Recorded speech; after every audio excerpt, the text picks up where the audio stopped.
Well, here is the Clipperton L, Denton Clipperton L, all apart. I finally got the power supply board out of this thing, which was a real headache.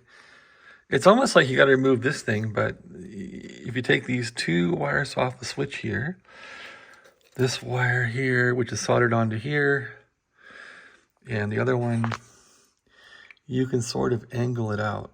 So that's what I did. It's not easy. There's also 10 billion wires that connect to that board. So I'm hoping I can figure out all these wires. I hope the instructions from Harbach are good. Basically, I took pictures of the wires before I took the board out.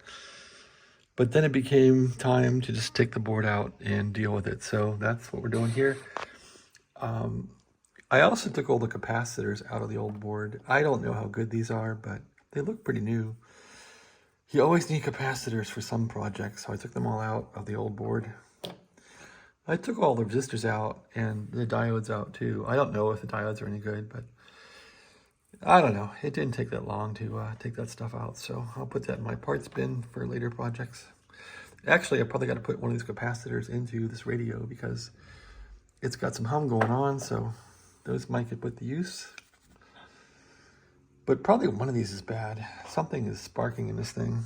A loud kaboom twice. My brother got a boom once, and so did I. So, but the guy in Texas that redid this amplifier, he redid the board.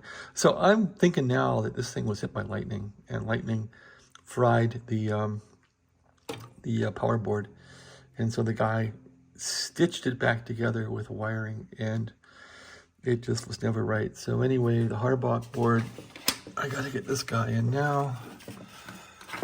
All this mess around here. So now the whole thing goes in one of two ways, this way or that way. So guess I gotta get this thing in here now.